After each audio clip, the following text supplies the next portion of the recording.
What's up guys, JV2017 here, and today I am continuing my Fallout 4 pre-release content. The game is only 20 days away and we still have plenty to talk about ahead of its release.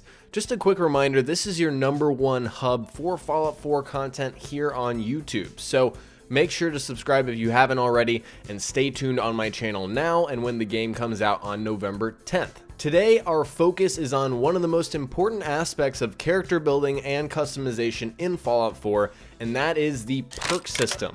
What are perks? How do we get them? What are the requirements? How do they function? We will be covering all of the general aspects of the perk system in Fallout 4 today. But before we start, if you missed yesterday's video, here it is. We covered the general characteristics of the character system in Fallout 4, pretty much about the special system and the perks combined and leveling. So if you have no idea what I'm talking about coming in this video gives you a pretty good foundation on the perks and how they fit into the special stats and so on. And if you're on mobile devices, the link is in the description below. So without further ado, let's get started with today's topic. Very generally, there is a perk chart within the game that allows us to choose from 70 base perks, and they all grant unique abilities that are kind of an iteration or an enhancement on abilities that we already have, and they're all based on a specific special stat category. So there are obviously some strength perks, there's some charisma perks, intelligence. They all make sense and they all fit within their categories. And also most of the perks have additional ranks within them, so you're able to enhance the same perk over and over, and I'll touch more on ranks in a second here, but there is a total of 275. That's the magic number that's been thrown out there. I've heard Todd Howard say it. I actually went to QuakeCon to watch him live, so I was able to see that really exclusive footage that's kind of leaked on the internet, but it's been interpreted differently, and the thing that makes the most sense to me is that 275 is the total amount of points that you can dump into the perk chart. That's how many points you can spend. It basically, at level 275, you should have your entire perk chart filled out all the way. That's how it should work, and that's how I expect it to work within the game.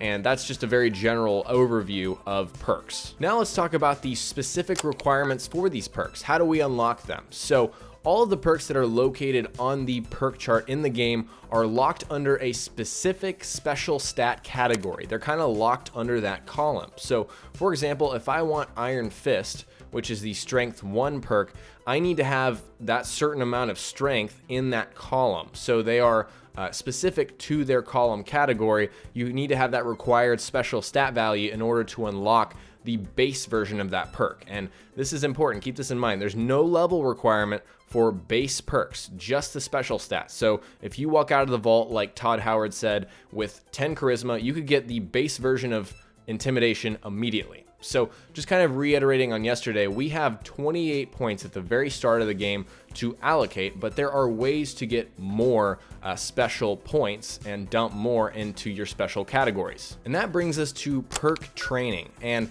really, this system replaces intense training from previous Fallout games.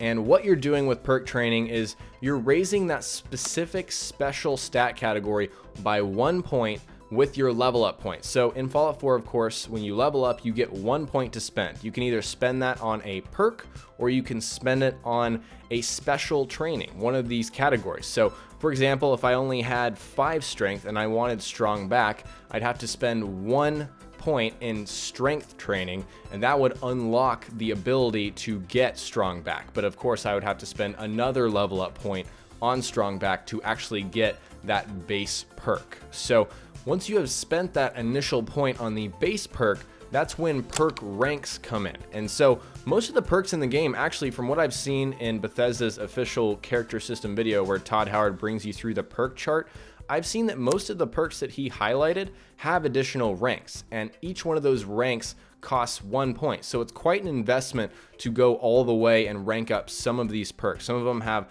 a ton of different ranks. And so what do these ranks do? They typically modify the base perk. They do something more to the perk, or they add an additional ability that's related to that perk. So for example, Iron Fist is the strength 1 perk. We've already talked about it.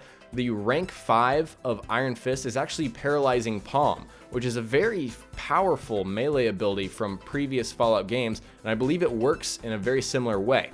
But again, perk ranks have a level requirement. So let's give you another example here. Todd Howard talked about intimidation. So the next rank of intimidation has a level requirement. I believe it's 23 or 25. It's in the 20s. And so the ranks within perks do have level requirements. But again, the base perks do not have any level requirement. All you will need is the special stat value in order to unlock that base perk. Finally, this is something I read this morning. There are actually hidden perks within Fallout 4, and you can collect them by finding magazines and comic books scattered across, post-apocalyptic New England, and they offer new perks that aren't even on the perk chart. They're just completely hidden and mysterious, and we don't even know what they are. I actually have an example I'm going to explain for you guys in a second here, but I have to assume that these are completely independent from special requirements. It's not going to be like we're going to find a comic book and it's going to say, oh, you need 7 intelligence to pick this up. I highly doubt that's going to be a thing. So this opens up a lot of wiggle room, and I'm honestly, it just blows my mind at the possibilities that we can have from this. So there are over 100 of these scattered about the game, and here's your example. So you guys know Grognak the Barbarian is a classic comic book / skill mag within previous Fallout games. So Grognak actually returns, and there are 10 ranks of Grognak that you can find in the world, and they offer the Barbarian perk. We don't know what Barbarian does, but of course this is a strength related magazine, and it probably gives bonus melee damage if I had to guess, maybe with blunt weapons. We don't really know, but there are so many possibilities, and I haven't even talked about, quest perks. There are quest perks in previous Fallout games. They could be in this game. I haven't really read anything about that. But anyways, if you guys have any crazy off-the-wall ideas on what a hidden perk might be in the game, feel free to share in the comments section below. Alright guys, today we had a general overview of the perk system in Fallout 4. Next time we will cover more Fallout 4 information here on my channel, so stay tuned for all of my pre-release content, and remember that this is your #1 hub for all Fallout 4 tips and tricks content. So if you have any ideas for something you would like me to cover, maybe you haven't seen it anywhere else, be sure to leave it in the comments section below. I will be reading and taking notes. If you learned something new from this video, remember to hit that like button. I would really appreciate it. And remember to subscribe to my channel if you haven't already for daily Fallout 4 information and tips and tricks content, especially when the game comes out on November 10th. Talk to you guys next time. Peace.